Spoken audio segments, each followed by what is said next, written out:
speakers, and it isn't really speakers, it really is a team, because I'm introducing our PCIT team at DCAP, and you can see the big boss of PCIT in front of you, Willem, because as long as I have known Willem, Willem has wanted to do PCIT. And finally, over the last number of years, they started doing PCIT, and I think they've all really enjoyed it. So today we're going to listen to Willem and John Joe and John Jager talking about PCIT and what they've been doing. I have no idea what the content will be. The fourth member of the team, which I hope you will introduce, is Nolene Serres, who's the fourth member of the PCIT team, and has been part of the journey with Willem and John Joe and John. And let me just quickly say to Terry, because I can see Terry. Good morning, Terry. If you could just hide your video, and I don't know if you have a way of showing who Cellucity support is for CPD purposes, but we can discuss that afterwards. Otherwise, your face is going to be recorded on the video as we're recording. So I think with that, Willem and John Joe, I'm going to hand over to you, and we're all very much looking forward to the discussion. Thank you very much, Petrus. I'm going to go to share screen immediately. I'm going to do about 10 minutes of the presentation, and then John Joe's taking over for the rest. Yeah, thanks.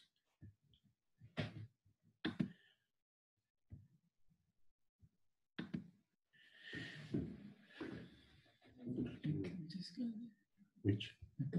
That one. Yeah.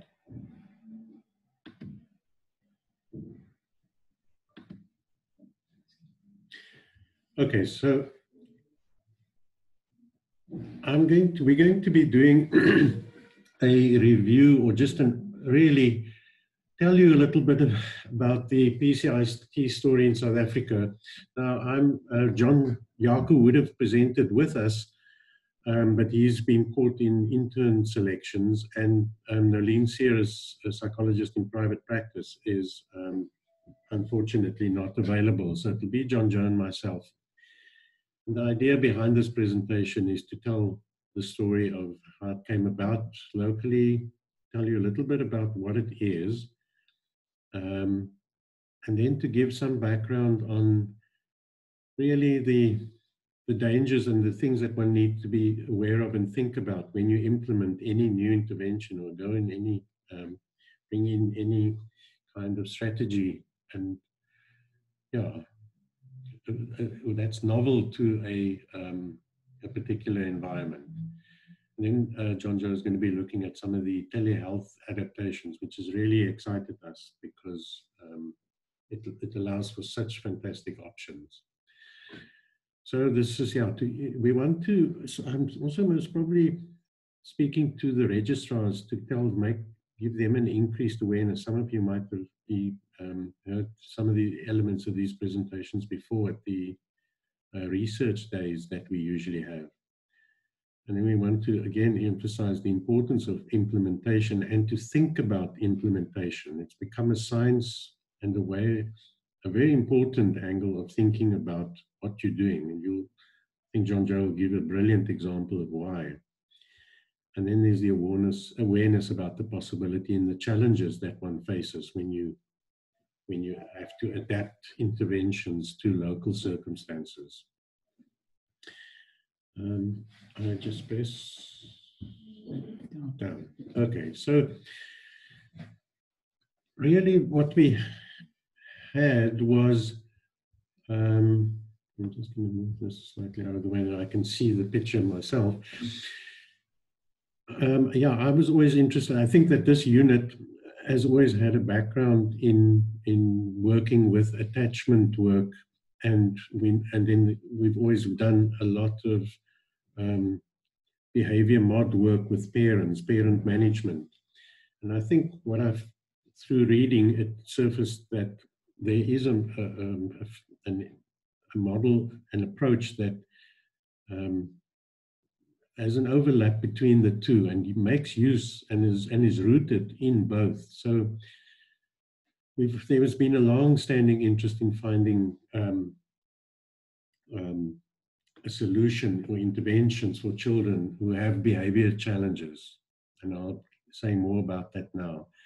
2016, Petrus took this unit and a group of researchers and clinicians from Duke University that turned into a Duke UCT partnership. And it so happened, or it was so organized, that one of the clinicians specifically was this experienced, I'd say, teacher in PCIT. The people that were involved was Lauren France, who's feels like one of our people, ex-South African, and working at Duke at the time. She might still be there. And she and Petrus facilitated, and Ria Chase, and you'll see a picture of her later, is the person that stepped forward and took hold of a project that culminated in us, 6 of us, getting training locally. And so it turned into a research and clinical partnership, which is the best, you know, the clinicians and the research interfacing with each other and looking critically and looking, I think, all the time at about how are we doing and what are we doing with a reflective eye. And then so the training of the therapist and what we were busy then went on to was looking at the feasibility, how to implement this. Slide on the right-hand side's got the handbook of parent-child interaction therapy, which is a very useful book. Basically is like a manual, gives you the detail of it. So I'm going to just, can I shut this? Yeah. Okay. So the key features of PCIT is really that, I'm sure I missed this slide. Yeah. The problem that we've set at the Child and Family Unit has always been that with severe oppositional defiant, has been a very difficult condition to treat. As all of you know, it often demands multi-agency and intersectorial work. And very often you've got quite a number of health, you've got state departments, health, education, social services, and then when they move on to the conduct disorder spectrum, you've got justice involved. The predicted prevalence in a study that a number of people that you'll be familiar with found in the Western Cape in 2006 showed roughly about a 6% prevalence. So it's a very common problem. And if you look at, I did an informal audit of the referrals in our unit, and I must say this was a couple of years ago. I think it's even higher now. But 60% of our referrals fall in the disruptive behavior spectrum. And clinicians don't get joy out of them. They're difficult to treat. It's a long-term commitment with very few shifts. So what we've been looking for is an answer to this problem. We're looking for an effective and evidence-based treatment. And that is true to, I think, what this unit has tried to stand for, that it's based on attachment. And that involves then coaching parent-child relationship. If attachment is a relationship, then we want to work with the relationship. And that's what PCIT offered us. So it's a form, an approach, and a set of techniques, a real therapeutic worldview, really, developed by Sheila Iberg at the University of Miami in the 1960s. And it was specifically developed with these disruptive behavior children in mind. Really is essentially used at its best with children between the ages of 2 and 7. But you'll hear later there are some adaptations to extend that. And it's really an empirically supported treatment. There's massive amounts of research now that can back it up, various elements of it. And it's been evaluated at multiple sites with rigorous methodology, really essentially in the States, but increasingly in different countries over the world. And I'm very much thinking of Canada, Australia, New Zealand, and now on the continent in South Africa.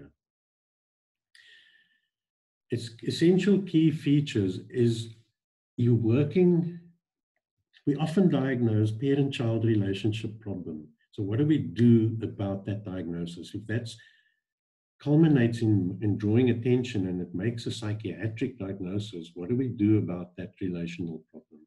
And this really works directly with that. And it's a therapeutic approach that's done through a coaching format.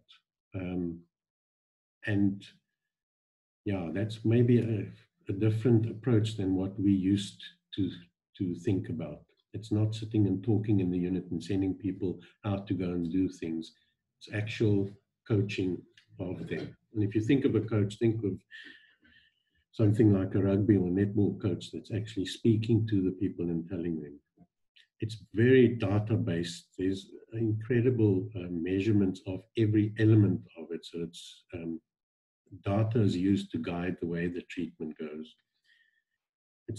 It brings in this very strong awareness of what's appropriate for a 2-year-old, 3-year-old, 4-year-old. The various developmental sensitivities is very high in terms of all the elements of the development, psychosocial, cognitive. You have to know your developmental psychology. And as I told the registrars, you have to know what's normal, and that's what developmental psychology gives you a basis to work off. And it targets quite a wide range of behavior problems.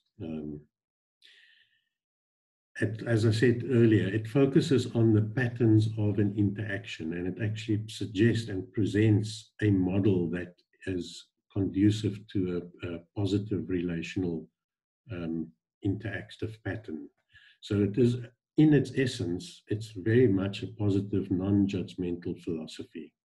It's very, very encouraging of parents with conveying often very strongly in a way what Winnicott mentioned, as somebody must believe in the mother's ability to mother. I think it takes that and operationalizes that beautifully.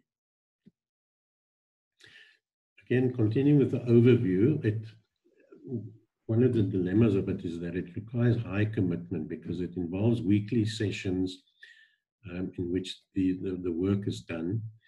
And really what it, in essence, is the therapist coaches the parent from an observation room with a one-way mirror into a playroom. And the parent has got a bug in the ear and system that the therapist can communicate through to the parents as they play with their child. And that's where the coaching happens. It'll become more clear if I show you the picture and if I tell you exactly how it works. Parents are then taught the same skills as not just a play therapist, essentially, but also how to be a behavior therapist. The play therapy part comes in the first phase. The child-directed interaction is very much the skills that one would very basically expect of a good play therapist. And during the parent-directed interaction phase, it's what involves the fundamental elements of a good behavior modification therapist. You know, behavior mod, essentially it must work. It's the law of it's based on the laws of the universe, really. So this first phase, the CDI phase, child-directed, is where the child is asked, parent and child play, the parent follows what the child does.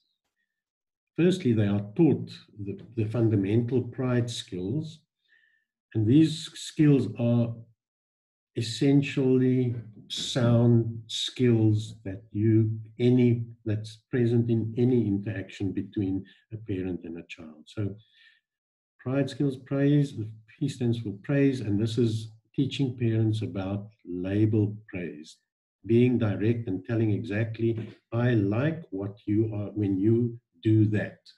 I like when you are careful when you play with your toys. Tells the child exactly what it is the parent likes. It's not this good job, kind of a well done, broad, unlabeled praise. The parent is also taught the skill of reflecting, showing the child that the parent is listening to every word that the child's saying and that the parent is involved and engaged. And it's by reflecting the words that the parent are given. So then the parent is also asked to be imitating, and that means involvement. Child's playing with blocks, the parent gets involved and is participating and imitating what the child is doing. So there's a confluence of both of them getting involved together. And as a running commentary throughout a session, the parent is taught how to describe what the child is doing. It shows the parent's involvement, that the rest of the world is ignored, and the focus is very much on what the child is doing. And the child then gets to feel that because the parent's giving this running description. Then the nice part about this is if the parent can get enthusiastic, it's about enjoying your child. So there's a very much a fun and encouraging and enjoyable part. And it's just wonderful to see when a parent really gets to a place where that engagement is triggered and both start enjoying and discovering each other. They also taught how to do an effective ignore. Yeah, that's very important. So some of the negative skills that have given the child attention up to now is essentially ignored. And then there's things that the parents are taught not to do. You put a child in a parent and say, go and play in the playroom. Mostly parents fall back on questioning the child all the time. In fact, the parent comes up with most probably 90% questions in the beginning when they start off on PCIT. And they are not supposed to be having negative talk or undermining or, telling the child what they're not supposed to do and stop this and that kind of talk. That's asked not to be there. And you can hear they're very much a positivistic approach. And the idea is not to give commands. The child leads the play. And the child must feel that the child then leads. So that's what the parents are taught. And then the sessions involve where they are live in vivo coached in these skills. They measured the skills, we give them feedback, we do the coaching, and they then, the idea is to move, for them to improve. They really give them scores so that they see if they can improve that. The parents then are expected to do homework of 5 sessions of special time every day of the week, which is often very difficult for the parents, but that's where these skills get laid down and where the relational aspect with the child is strengthened, because the child gets his parents' full attention for 5 minutes every day. Phase 2, the parent-directed interaction. Again, the clinicians directly teach. There's always a teach session, and then it starts with how to implement these skills. Then the coaching is on the skills for discipline. And again, I'd like to remind people that the idea behind discipline is fundamentally embedded in the word discipline is to teach the child. So how to give an effective command is one of the primary skills that gets taught here, direct command rather than vague and indirect. You state it positively. It's not stop doing this, stop doing that, stop throwing the toys around. No, you say, come and sit with me. So you give a positive command about something that can be done. One at a time, these skills are given. Sometimes parents don't realize, but they're giving 3 commands at any one time in one sentence. Being very specific and not as vague as often these things sound if you listen and analyze the way parents give their commands. Of course, again, you're keeping things developmentally appropriate. You're trying to uphold a normal, regular tone of voice all the time. And there's one of the elements in this particular approach is that any dawdling, because you've now usually got a power struggle between the parent and the child, The child's not going to give this power up that easily. And so one of this is a very passive aggressive way that children use, and these things are counted. You give the command, it's 5 seconds, and if the child doesn't comply, the whole timeout procedure starts immediately. And they are taught all the steps. They're given the words how to do timeout all right through the process. And there's again, the parents are expected to have 5 minutes of special time during this phase as well. So it's of course the difficult phase. This is the hard phase for the parent, because they now have to implement their authority, or the authority must come through. This is essentially what it looks like. It's me holding the microphone. That's John Yaku, who's playing with a volunteer child. He's got a bug in his ear, and that's Raya Chase that's standing next to me, guiding me through and seeing if I'm doing, using the correct words. Every word practically is already detailed, what you say, how you say it, and it's using the positivistic language of PCIT. Yeah, so that's a coaching session in action. So, okay, I'm going to hand over to John Joe, who will take you through the implementation considerations.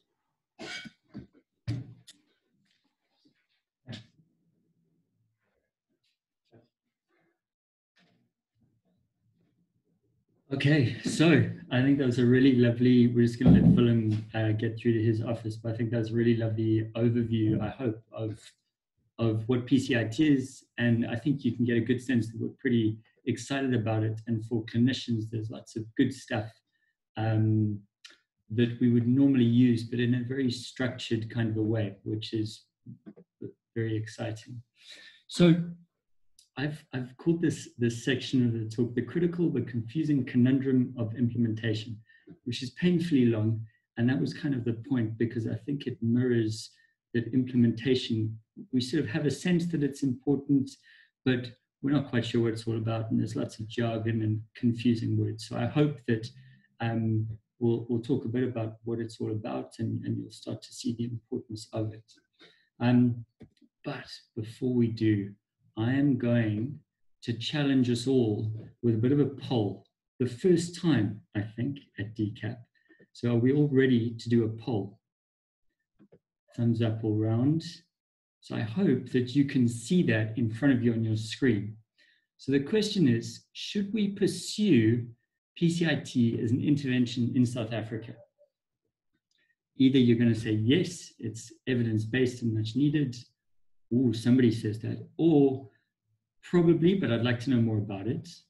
Or not without better evidence around feasibility and intervention. Or no, there's no evidence for it in low-income countries. All right, so I'm getting the scores coming up. And once we've had a few people, yeah, we've got sort of 9, 10 people have now entered their thoughts on it. And it's a bit of a race to the top. So once most people have done it, then I'll share the results and we'll go back to the presentation. All right, so we've had about 13 people, 14. All right, most people are there. Interesting. Okay, I think then, all right, I'm going to end the polling there, and you can see, hopefully see the results. So can you guys see that? Maybe Petrus, you can give me a thumbs up if you can. So it looks like 38% thought that yes, it's evidence-based and much needed. So Willem did a great job selling you the importance of PCIT and what a great intervention it is. And then most of you, majority, 63% says probably, but I'd like to know more about it. I'm not convinced. So I think that's probably fair, I would say, and good that you guys are thinking about the need for more evidence.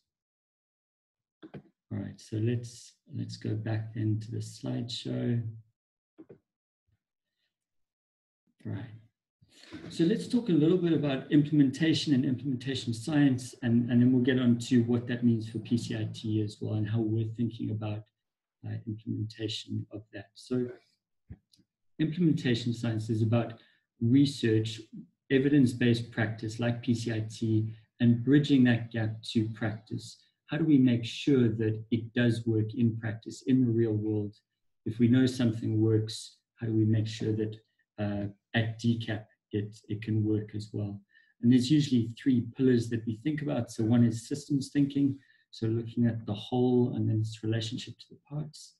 Participatory methods are really important, so we really want to be engaging all stakeholders in this. And then knowledge management as well, and an exchange of knowledge is important. So this is a word cloud for you.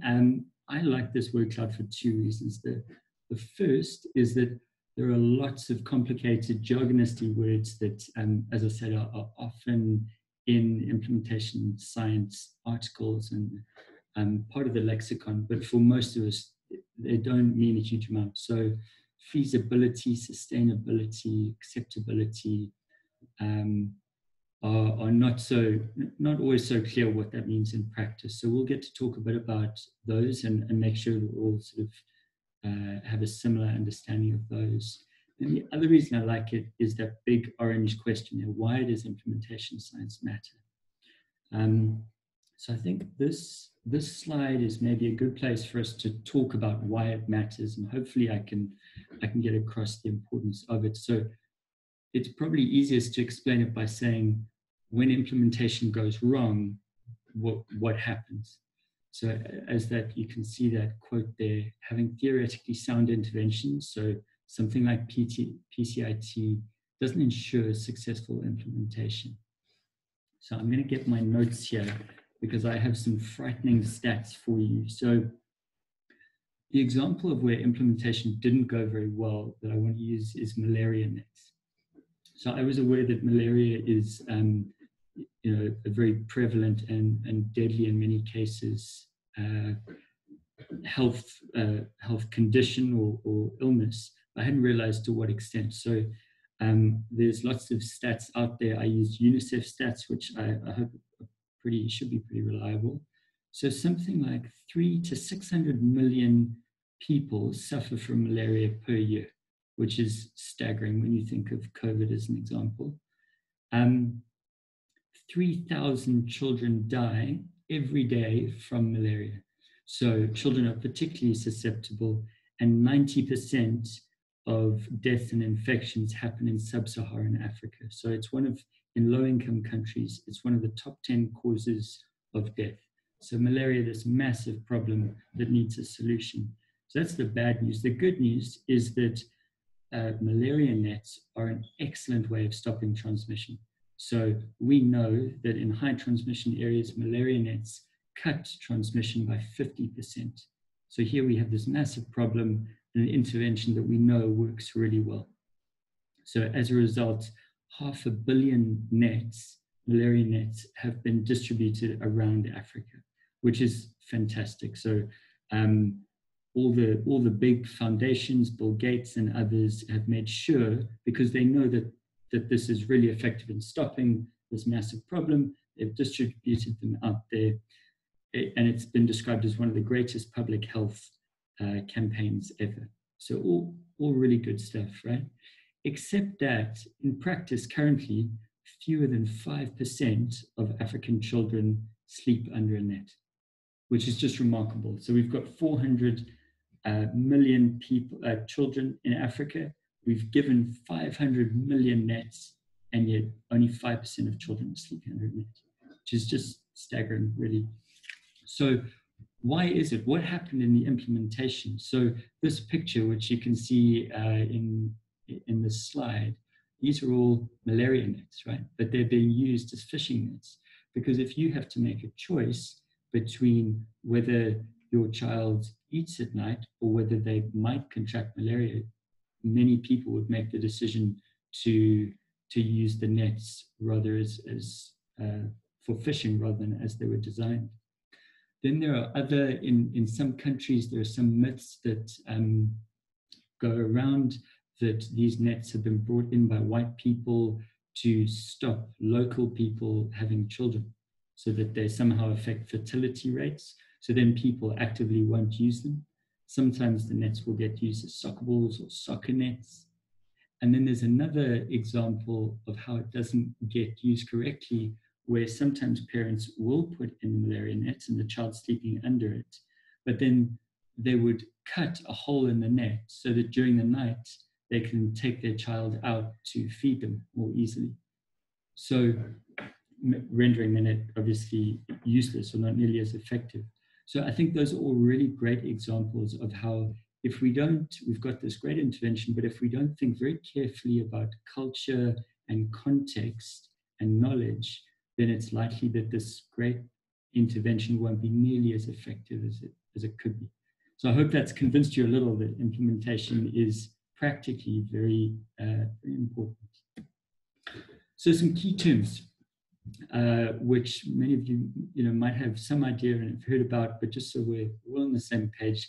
So fidelity is really us thinking about, is this intervention being used as it was intended to be used by the designers? So we want to make sure that it's the same content, same frequency, duration.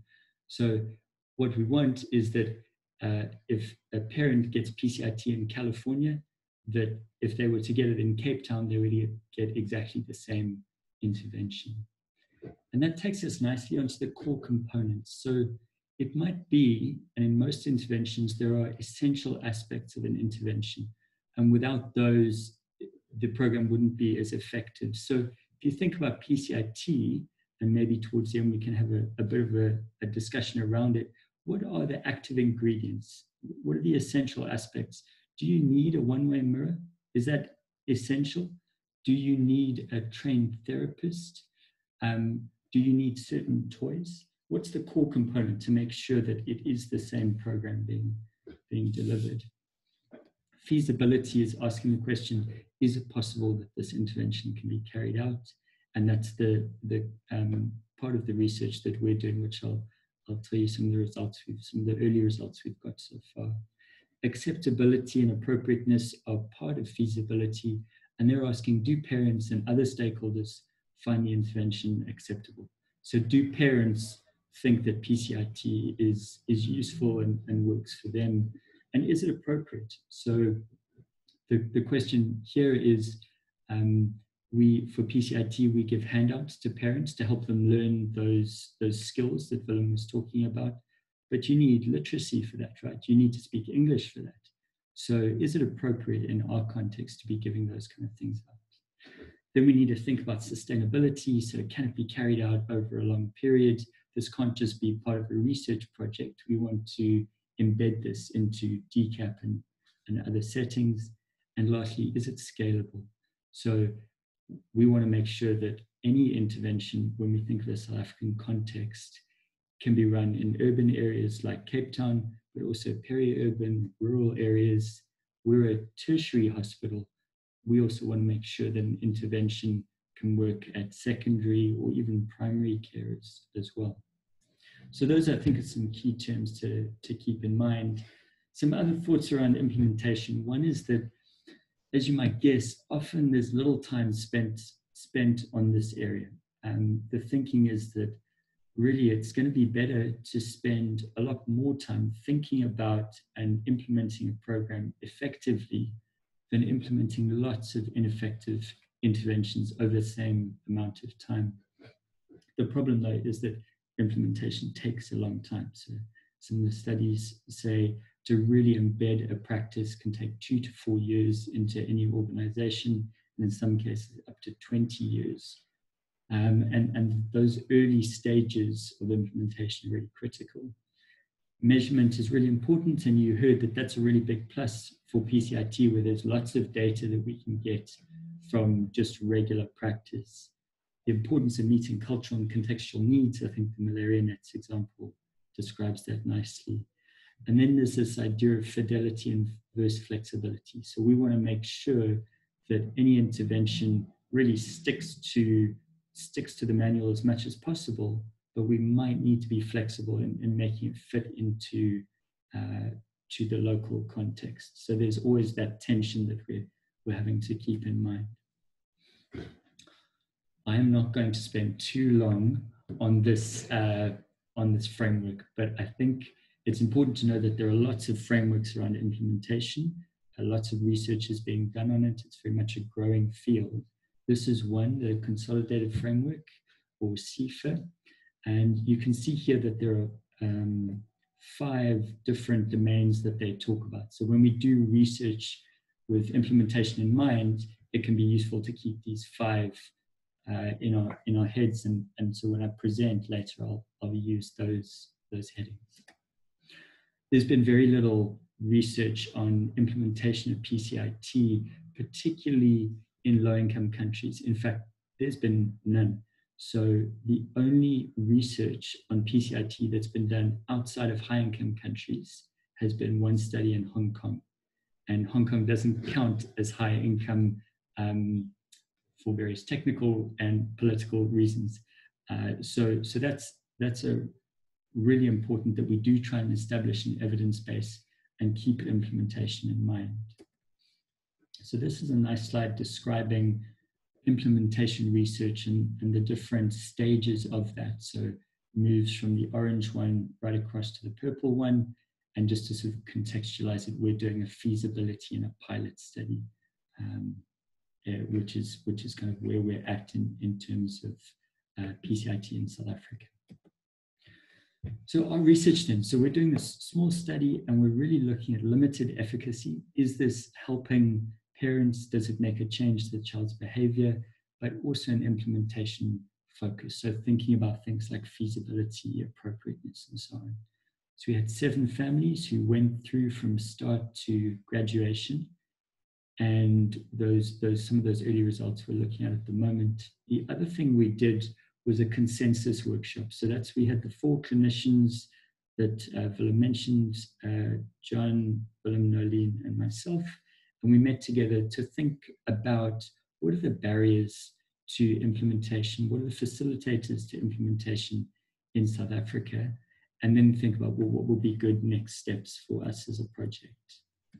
So here, I'm not going to go through all of these just for time, so we have time for discussion, but what we found was that there were lots of barriers for this kind of an intervention. So it takes a long time for parents to go through it. So that means not lots of people can access it at any one time. It's very specialized, and it's only for a fairly small cohort of children, just the 2 to 7-year-olds. It's also quite costly, and as I said, it doesn't have any evidence base in low-income countries. But other things that might not be immediately apparent, it doesn't have any sustainable funding at the moment. So when Willem or John or myself are doing this, that means we're not seeing other children doing other interventions. So is that okay that we're prioritizing PCIT? So at the moment, we're doing this because it's part of a research project. So we need to think about how can it fit in as a regular clinic in South Africa. And then the bigger picture is that there's no big government buy-in at the moment. So we don't have the backing of the top opinion leaders or decision makers, which is going to be a problem when we think about scalability and sustainability. But it's not all bad news, because there are lots of really good things, lots of very positive facilitators for this model, and you could probably guess at many of them. Willem's spoken about this coaching model, which is really supportive. We've really seen how it helps parents learn. We know that it's evidence-based as well, so it's got a really good strength and quality of research. We know this can change parents and children's interactions. We've got really good support from DCAP at Duke University and then the larger PCIT International Group. And from an outer setting point of view, there's a really clear need for this. As Willem was saying, 60% or more of our referrals at DCAP are for children who would benefit from this intervention or this kind of intervention. And individuals involved, we're certainly very motivated and committed. And then on an implementation point of view, there's also a train-the-trainer model. So that means that we can expand the number of people who have access to this training. And so that sort of cascade effect will mean more children can get this evidence-based intervention. So next steps then were thinking about adaptations. So I'll talk shortly a bit more about telehealth. So we felt that thinking about these kind of adaptations would be important. We said that ongoing research would be key as well. And we wanted to think about funding and particularly how to make that sustainable. We thought one way would be to come up with some kind of a PCIT hub where we could link in with other partners in the US to make sure that it's sustainable.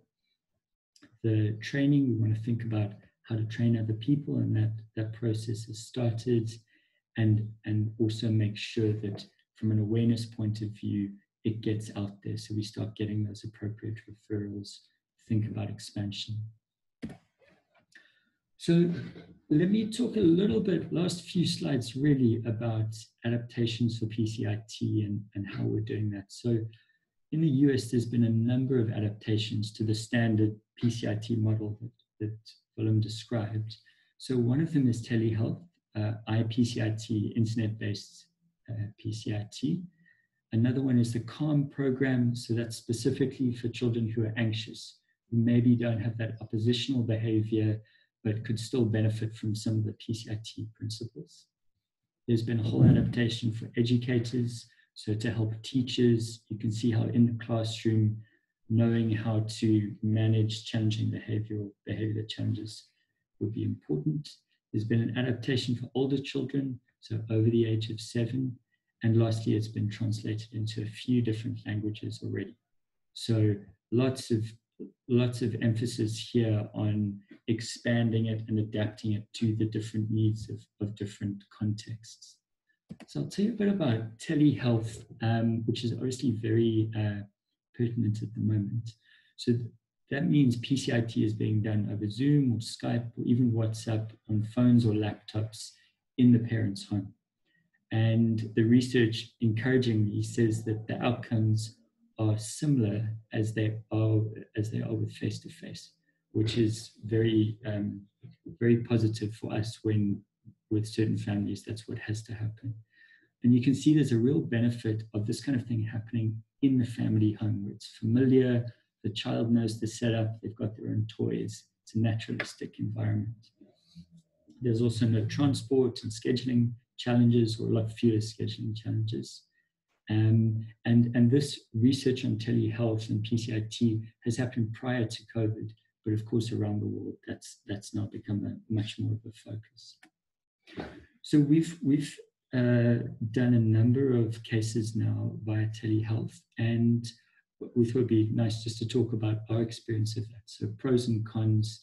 Pros, lots of good feedback from families. They've really enjoyed it, really found it helpful, and they've really spoken about how great it is to do it in the family home.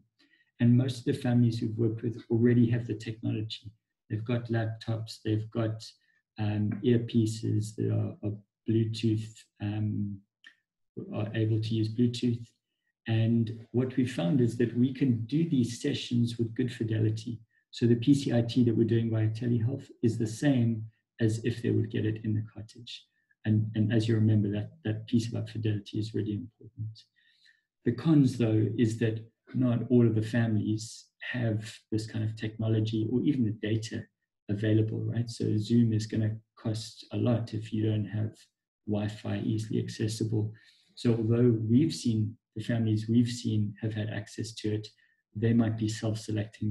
There's certainly a whole cohort who just aren't able to engage in this kind of an intervention online. We found that the sessions are longer. So normally a session would be an hour, but with all the tech pieces and setting up, we found that they often take up to an hour and a half. There are some tech difficulties. So if you're doing PCIT and the family set up a laptop, parent and child are playing, if the child moves out of shot, then we can hear them, but we can't see them, which wouldn't be what would happen if you're viewing it through a one-way mirror. And then there's some challenges with PDI. So if you're taking a child through a timeout process and you're helping the parent, coaching them through, the parent might feel, and the therapist, the coach might feel it's more anxiety provoking that they aren't just in the other room. and can just come through. So sometimes for some parents and children, there's a reluctance to move on to that PDI stage. So I want to keep an eye on time. We're almost there. I guess 3 big conclusions from our talk today. One is we certainly think that there's lots of positive early evidence for PCIT feasibility in South Africa. It seems like we're onto a good thing and that it can work here. But certainly implementation is really going to be key to making sure that we can really integrate it into somewhere like DCAP, and that it's not just another intervention that comes and goes. And lastly, as Willem said, and as you've heard me say, telehealth is a really exciting adaptation. So you can see that the picture I've got here from an old dial telephone to a new fancy Apple iPhone, that's kind of where we're headed. And in low and middle income countries, that might be a great direction for us to move in. Last 2 slides, just a big thanks to lots of people who've made this project possible and ongoingly possible. The Nussbaum Foundation have been really supportive. Ray Chase, the global trainer that Willem spoke about, and the Division of Child Nurse and Psychiatry, Petrus, has been very encouraging and supportive in setting up collaborations, and other clinicians, Wendy as well, have really allowed us to see these patients on a regular basis. Duke University and Judge Baker, where Rare works, have also been helpful.